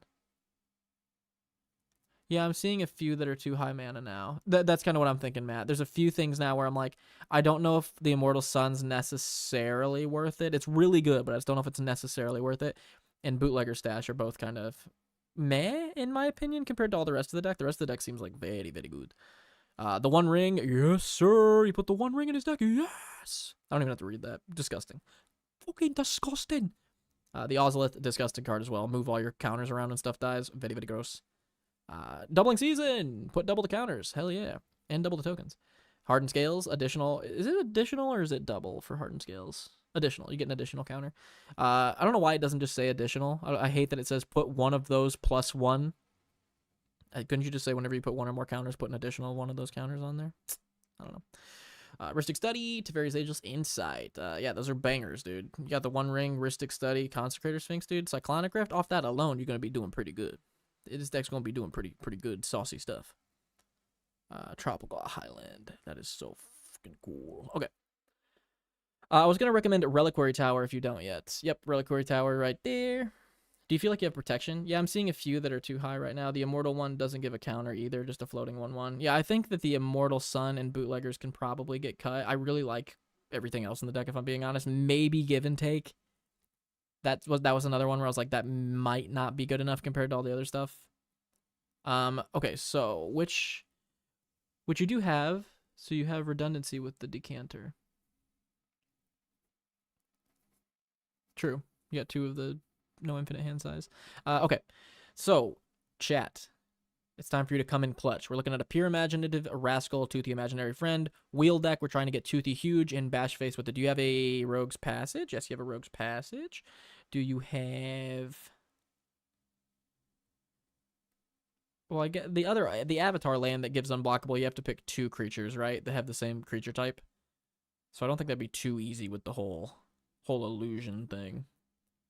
I'm going to take a little peek-see through my Arna again, because I might have some evasion. No, I guess I really wouldn't, because I'm not really running that version of Arna, to be fair. What about... What's that thing's name? The blue creature? Flux Channeler. I feel like Flux Channeler would be good. I'm like, Flux Channeler. Flux Channeler. 2 in a blue, 2/2. Whenever you cast a non-creature spell, proliferate. Choose any number of permanents or players that have counters and give them another one of those counters. Like with your counter doublers and like your cards that add an additional counter, Flux Channeler will like easily be adding like 2 counters to stuff every time it triggers, and that's just for casting a non-creature spell. You played a Soul Ring, congratulations. Your Toothy's gonna get like upwards of 2, 3, 4 if you have enough doublers and play counters every time you cast a non-creature spell, which could be pretty good. Planner Incision can replace Siren's Ruse. I totally agree, actually. I would have done the same thing, though. I would have just thrown that in there and been like, that's a good enough blink card. So it could, because it is. It's going to pretty much do the same thing. Planner Incision's just better. It blinks and then puts a 1/1 counter on it. Soft-served memes. Nick, got to go. Much love. Keep it up. I appreciate you helping me out, my guy, becoming a member, checking in, stopping in, giving some tips and tricks, dude. Listening to my insufferable ass, dude, without taking back the membership, dude. It is just the gold standard. So, I hope I see you next Friday, soft-served memes. Appreciate you. Okay. Let's see here. Simic. I should know more about Simic. I'm a Simic guy. I really, really like Simic. You already had the yeah, you had Teferi's Ageless Insight. Oh, that would be good. Elixir would be good. Yeah. Pay 2, crack it, gain 5 life, shuffle Elixir of Immortality and your graveyard into their owner's libraries. Why does it say your graveyard into their owner's library? Shouldn't it just say into your library? How am I going to have something that someone else owns in my graveyard? That's weird. That's weird. Pure and Toothy. Speak to me. It's an old card, very old. Dude, it's so old. I think it like came out M11, didn't it? Yeah, Magic 2011. Nailed that shit, dude. I love this card. That's fun. How long after that, when I started playing was this? I started playing when I was 8. So 5 years after I started playing? Yeah, this was fresh on my list of cards that like I grew up playing with. It's so cool. Thinking about how much nostalgia some cards have. You don't really think about it. Oh, the Moth. I just thought about the Moth, too. The one that ETBs and gains you life.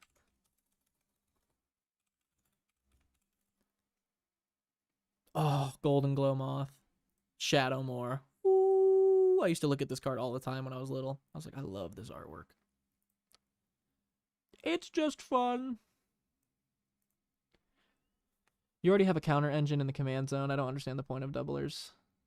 The doublers I kind of understand the point of because they will help just your engine fire off harder. But I do see that argument with like other cards that add counters. Because then it's like, like my proliferate suggestion. You might not even run that. You know what I mean? That actually makes sense with that argument because you already have so many. You have a commander that does the engine thing. And even with like just a doubling season in play or like a hardened scales, your commander's going to be popping the fuck off.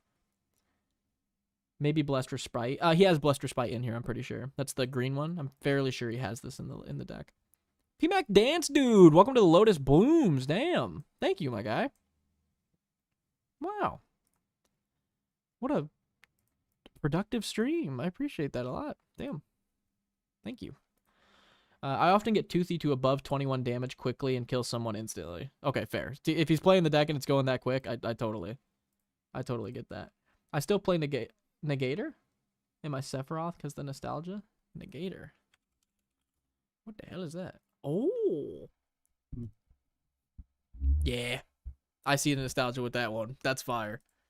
Oh, this reminds me of the core that had protection from red that was a promo back in New Phyrexia. I loved that promo. It reminds me of this one. Core Oracle Protection Oracle Red. Yeah, Core Firewalker. DCI promo. Yeah. Yeah. I loved this promo, dude. I had like 6 or 7 of these sitting in my binder at one point. I loved these when I was little. These were in my sideboard for my White Weenie deck forever. Doubling up the support like a Chad. Yeah, to me it seems like instead of making it fire off harder, make it fire off faster. That's what I've been looking for. That's fair. Straight fun. Want. For me, that's Noose Constrictor. I have it in my binder still, the DCI promo. Noose Constrictor. Did I spell that right? Ooh. Oh, that's cool. I haven't seen this promo. That's really cool. That's actually not a bad card either. That's cool. I like that a lot. Yo, Nick, hope all is good. What's up, Ronin Weeb? How you doing? Or Ronin Weeb. Should have known how to spell or say that. How you doing, my guy? If interested in another commander to do a video, look into Kethis the Hidden Hand. Oh, I love me some Kethis, dude. Some Obzon legendaries. You can't go wrong with Obzon legendaries. This was in my recommendation for the Omnath 5-color legendary build. Because this thing's just so gross. You reveal this off top with Omnath, add 3 mana of any combination, go ahead and do white, black, green, then cast Kethis for free. So gross. Noose is great in Golgari Reanimator. It seems actually really, really good. Shanid Sleeper Scourge. Is she the mono black girl? Oh, Shanid's sick. This was actually in that list too. That's funny. Yeah, Shanid and Kethis are fantastic. Those are both great. I love it in winter. Ooh, yeah, the Jund guy? Where you at? Oh, this winter? Are you talking... Is there a Jund winter? Yeah, there is a Jund winter. I'm guessing you're talking the actual decent winter. Prof's Eidetic Memory, dude. That is such a disgusting card. I came across that a few weeks ago on stream, and like it's one of those cards that I had to keep reading because I was like, this is just busted, isn't it? I didn't notice you. What's your name? Thea? Thea Gonis? Thea Yonis? Hello. 3690. I didn't see you joined. How are you? They're the ones that recommended Prof's Eidetic Memory. It gives no max hand size and gives a lot of counters with wheels. Yeah, 1 in a blue. When it enters the battlefield, draw a card. You have no max hand size at the beginning of combat on your turn. If you've drawn more than 1 card this turn, put X11 counters on a creature where X is the amount of cards you've drawn this turn. That's actually... Wow. Theogonis? You might have the suggestion of the night right here. That's insanely good in his deck. I'm struggling to build Kethis the Hidden Hand. It's just tough building a graveyard deck and getting ratios right. You're telling me, dude. Reanimator is my favorite strategy. It took me a while to realize how much mill and how much reanimation I actually need for the deck to feel like that deck. I was like, 10 of each is probably good. Like 15? 20? And it's like, yeah, most your deck has to be that shit. And then it starts feeling real good. I made a Shanid Sleeper Scourge Legends Matter stacks. Do you have Boromir in there? I'm guessing you have Boromir in there. I'd love to see you build Judith Carnage Connoisseur with Pestilent Spirit in the 99. Oh, dude, this is how I can prove to you I've been on this fucking grind for too long, dude. Judith, she turns your little spells into having Death Touch and Lifelink, and then Carnage. No, not Carnage. The other guy. Where's the other one? Pestilent Spirit is the same thing. It gives your instants and sorceries that deal damage Death Touch. Right?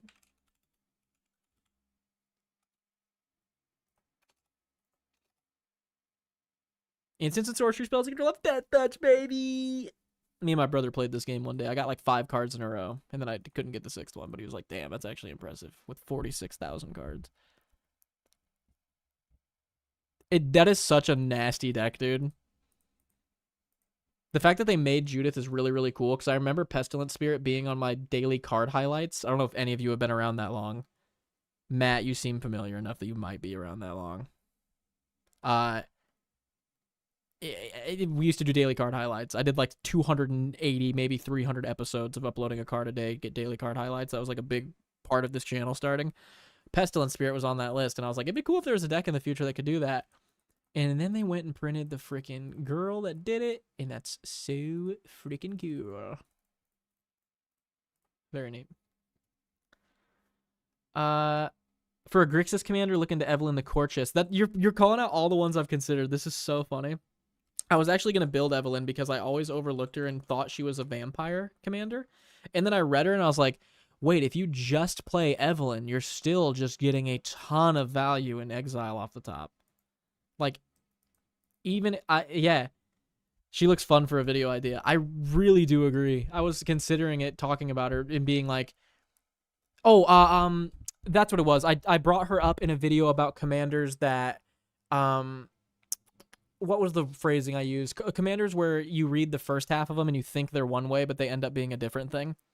I used Evelyn in that video because when you read the first half of her, you're like, oh, she's a vampire commander, and then you finish it and you're like, oh, she's not. Evelyn is Edgar Markov's wife. Is that true? Man, there's a reacher and a settler in that relationship, dude. No, I'm not going to point out who, but I think we all know. That's crazy. The Aether Spark, I run that in my Kilo deck, and it's stupid as hell. I pulled an Aether Spark and immediately traded it in.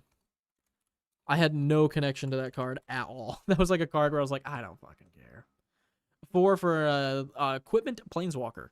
4 loyalty, as long as the Aether Spark is attached to a creature, the Aether Spark can't be attacked, and has whenever equipped creature deals combat damage during your turn, put that many loyalty counters on this, pay 1 or +1, attach the Aether Spark to a creature, put a 1/1 counter on it, -5, draw 2 cards, -10, add 10 mana.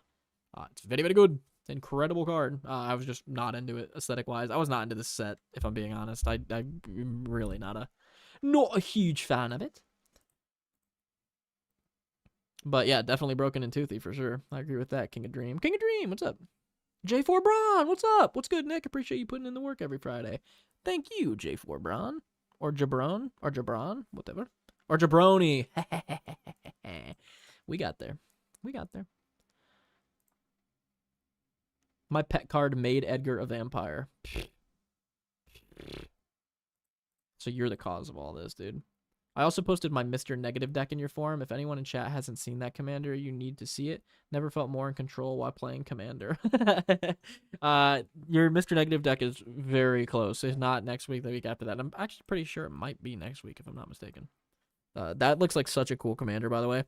There's a lot of cool commanders that I like from I like the Eddie Brock Ninja Turtles card. I think that was his name. I like that a lot, but I just don't like certain universes beyond, Ninja Turtle being one of them.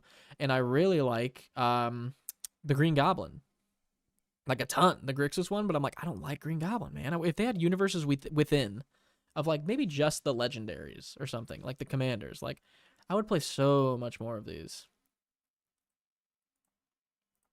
But yeah, Aether Spark would be nuts in this deck. Let me get my Bindinsky. Let me look through my good Bindinsky and see if there's anything in here. Can you guys hear my fan? I think I have like a sound dampener on here so it doesn't come through, but That shit's just blowing directly in there, so I gotta ask. Oh, Midnight Clock. Boom. Hold on a second. I got some suggestions for you. Now I'm getting excited. You hang in there. I got you. Nah. I enjoy Avatar and Teenage Mutant Ninja Turtles on their own, not in Magic the Gathering. It feels like having mayonnaise with ice cream. It just doesn't sit right for me. No fan, you're good. Hey, cool. I agree to an extent, Ronan. I actually like Avatar in Magic. It like fits to me. It's like people using elements like supernatural forces. It's kind of fantasy themed. It works for me. Like I didn't like Aether Drift because it's like race cars, and I was like, that just seems like you're doing the opposite of Universes Beyond, where it's like you're forcing an outside thing into Magic, which is weird. And then like Teenage Mutant Ninja Turtle, Spider-Man, those are like way too modern day for me to ever feel like they're in Magic. I think you were walking away from fun with the UB self ban. What does that mean? Oh, Universes Beyond self ban. I actually I do agree. You know what I mean? I think factually I am missing out on cards that would be fun to play. So I don't disagree with you there. There's just certain cards where like the aesthetic, and maybe I'm not even meaning that in a blanket way. I don't mean that in like a blanket way. Like I hate the Teenage Mutant Ninja Turtle set. There's like some cards where I'm like, I like the art, I like the aesthetic of this card. This works in Magic. But then like Bagel with a Schmear and like Hot Dog Cart and stuff like that, I'm like, I don't like these specific cards. But Ronan, that's the thing. I'm like, it seems like a slippery slope at this point. It's like we're getting like Marvel, and I would have never thought Marvel. Yeah, I guess it's person to person. I do agree that I'm missing out on fun for sure, because like I factually am missing out on running cards. But I would just love some universes within like skins for some of these cards. And maybe I just might pull the trigger and just like get some proxies that are just different art and like a different name for those commanders, just so I don't feel so weird playing them. Okay, Toothy. Anything else for Toothy in here?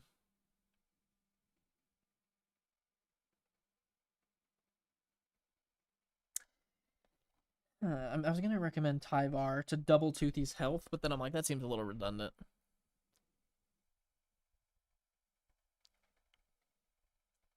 It's whatever with Uni Beyond. I like the in-Uni sets better, but it's nice getting new players too. That's fair. I agree with that.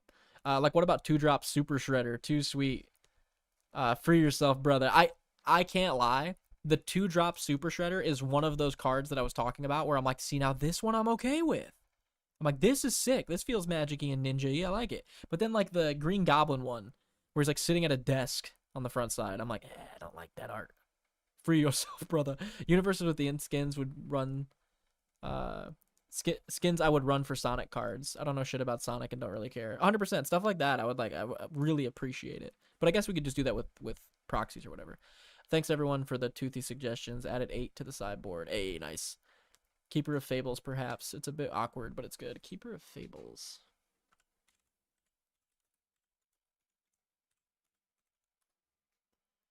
Three and 2 green, 4/5. Whenever one or more non-human creatures you control deal combat damage to a player, draw a card. It is a little awkward. I get what you're saying, because you'd be drawing a ton of cards if shit's connecting, and then you'd be getting toothy bigger, but 5's a little steep for me. Jabroni. I find it funny that some people are against race cars and Magic, but are cool with spaceships. No judgment, just an observation. Oh, I'm one of those people that is also kind of weirded out with spaceships. That's funny, because the Edge of Eternity set I love, and I literally actually hate the spaceships. I don't run a single one of them. None of them interest me. I'm like, I don't really like this. I felt the same way with like Neon Dynasty and like vehicles. I still don't really like vehicles. So I think that's less of a design thing and like a precursor for, or like a warning of what's to come, and more of a just like personal taste thing for me. As far as Universes Beyond stuff like Lord of the Rings, Final Fantasy, and Avatar, yep, I agree. It feels like they blend in seamlessly. So did like D&D was amazing. That felt like it blended in seamlessly. Anything that's like really fantasy done, I really, really like. Another hidden gem for Voltron you can do is either Tetsuo Umezawa, Sir Gwyn, and Ryu Storm's Edge. I've been thinking about a Tetsuo Umezawa. That's the one where you can ninjutsu for 2 a black and a blue. Is that guy? No, it's not. Ooh. I mean, both of those are cool. That's like a very old one. Tetsuo's so good. Neon is so fire though. Neon Dynasty was incredible. I loved it.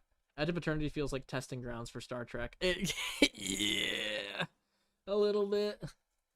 Which is, whatever, I guess. Spock, Conqueror of Khan. Oh god, this goes hard. Edge of Eternity feels like testing. I already read that. Zorn is irreplaceable. Zorn. Do you only stream on Fridays? I watch every video, but this is the first stream I've watched. Maybe I've missed them because UK time. It's nearly 3 a.m. here now. Oh, damn, really? Jeez. Yeah, I only go live Fridays. I mean, for the time being, there's probably going to be some times in the future when I just, like, randomly go live. Like, maybe I'll get some, like, sealed product or, like, a little... I had a One Piece Polar Tang, a character from One Piece's ship that you, like, put together. You, like, build it. I was going to do that on live, and I have no self-restraint at all, and I woke up at, like, 4 in the morning one night, so I just got up and built it. So stuff like that. If I get anything like that in the future, I might do some random lives. But yeah, on a schedule, I do Friday night deck reviews. I would love to see Witcher, Elder Scrolls, or From Software universes beyond collab. Witcher would be cool. Elder Scrolls would be cool too. Like, think about it. What if every Beyond card was actually in Uni? Is it really going to be a huge difference? If you have been playing forever, I could see how it could actually fuck your life up. LOL. Yeah, I've been playing since I was 8 though. So like for me, I'm like, oh, this feels like a different game sometimes, which is fine. Different's fine. You know what I mean? It doesn't mean it's going to end the game. But like for me, I feel like I can pretty confidently say like Marvel in Magic is stupid. Like stuff like that. I'm like, you already have like a fan. I know you're trying to get other people in, and I get that. But it's a little strange. I don't think there's an actual like clear cut answer I could give of how I feel about it. I'm very mixed emotions about it. Witcher would be fire. Yeah, it would be sick. Which would be very, very cool. Okay, any other suggestions before we hop off of here? Baby girl. I would also love to see Devil May Cry. Yeah, I love Devil May Cry, dude. It's a little too modern. I still think that would be a little weird, but I personally really like Devil May Cry. So that might be a good look at how my brain works. If I like it, I like it. You know what I mean? So maybe I should apply that same grace to other people that like this other stuff. Because I like Devil May Cry, and that'd be cool. Castlevania would go hard. For me, it's cool. I can use the Spider-Man meme when they point at each other. That's fair. Since Castlevania and Devil May Cry can give Mardu and Grixis support, yeah, you get tons of vamps and shit. That'd be sick. Sphere Grid. Let me see if I can remember what Sphere Grid does. Sphere Grid. Opponents can't activate abilities or cast spells during your turn. Nope. What am I thinking? Am I thinking Defense Grid?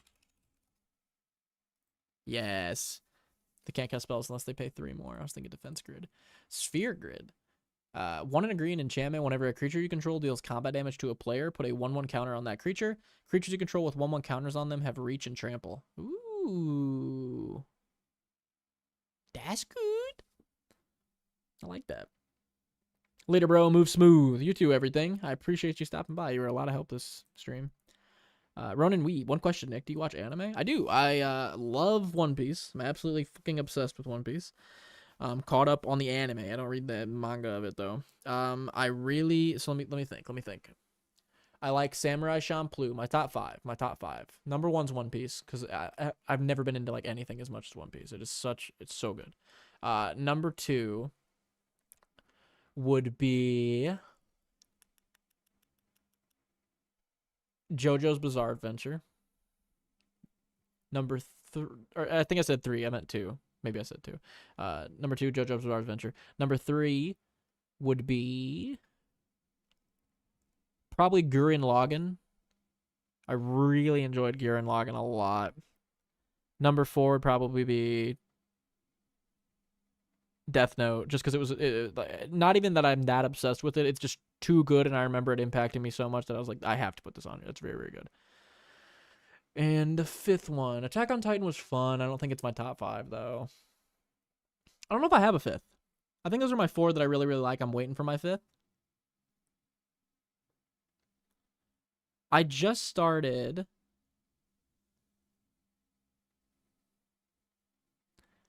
Oh, hold on.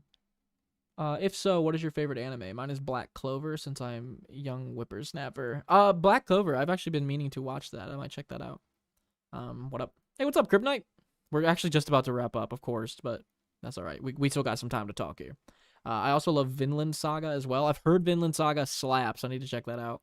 Megaloblox is one of my personal fave animes. Is that a real anime? What is that? Ooh, this looks cool.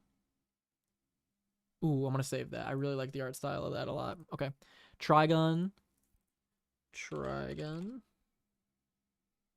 Oh, I need to watch this too. I've heard that main character's dope. Okay, cool. I'm gonna check out all these. For mechas, Gurren Lagann looks awesome along with Eureka 7 and Code Geass. I haven't watched Eureka 7 or Code Geass. Gurren Lagann was fantastic. That shit had me tearing up multiple times.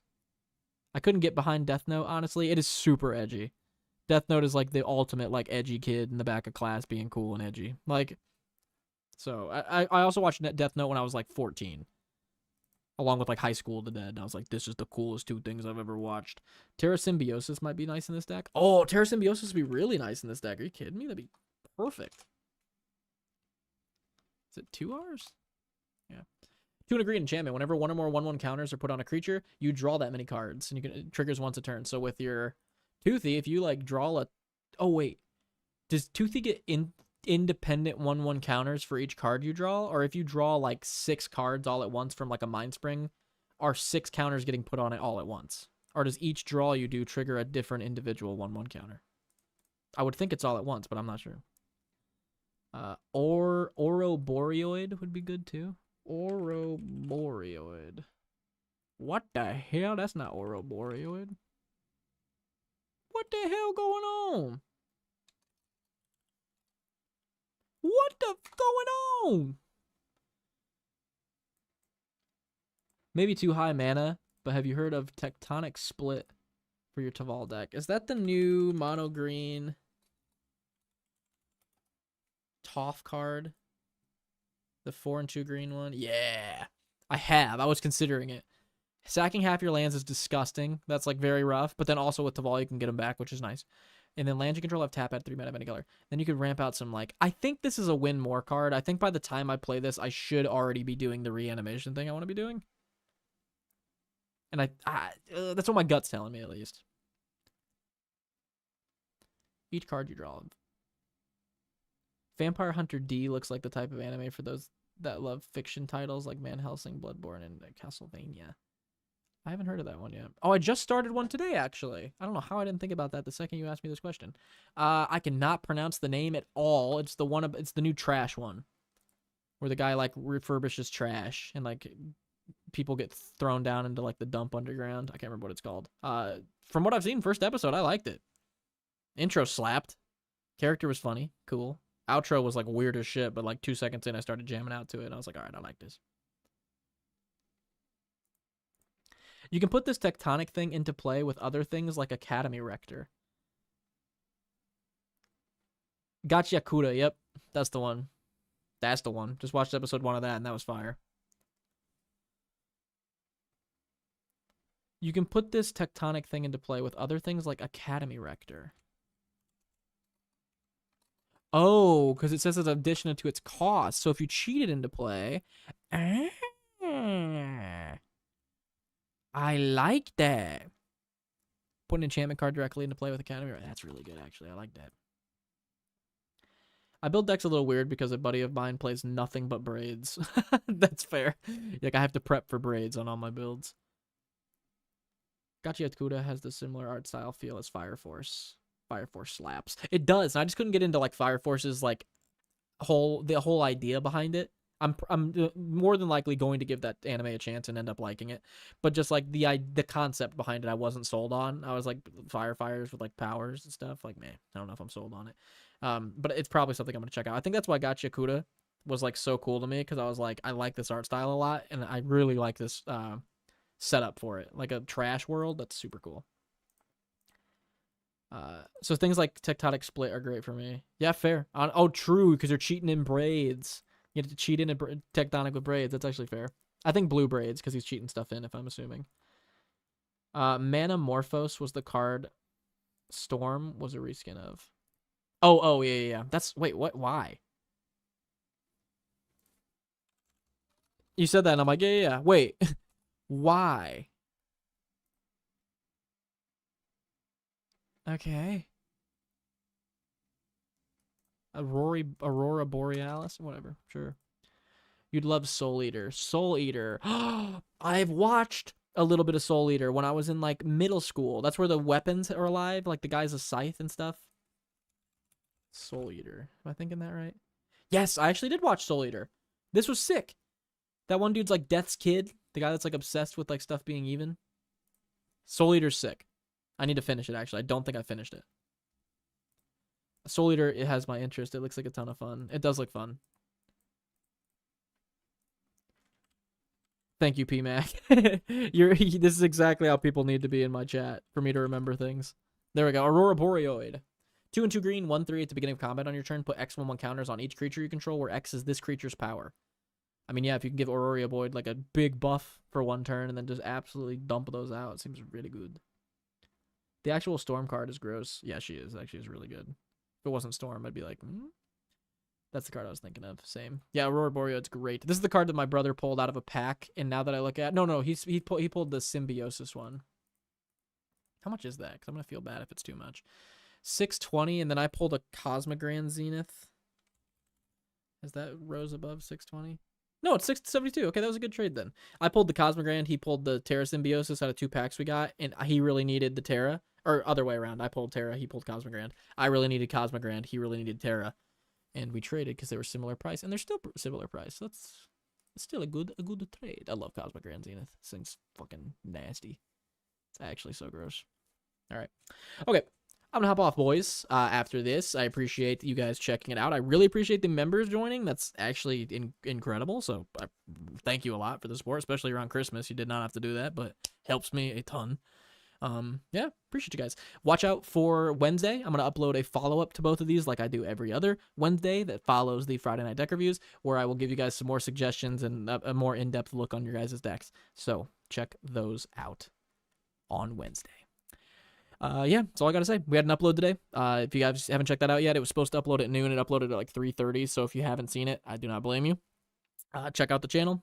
Brand new video talking about commanders and decks and cards that make your commander games different from game to game.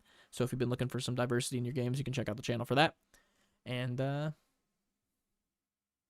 yeah, I appreciate you guys. Have a good one, Nick. Thank you, P-Man Dance Dude. Mac says thanks for the review. P-Mac Dance Dude, I'm glad I have members plus your Patreon. You're such a G, dude. I appreciate that a ton. That genuinely is extremely helpful. Red Cabbage, bye-bye, my guy. And thank you for both of those. No problem, P-Mac. Appreciate you.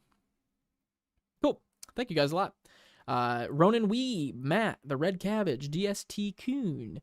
I cannot scroll up for some reason. There we go.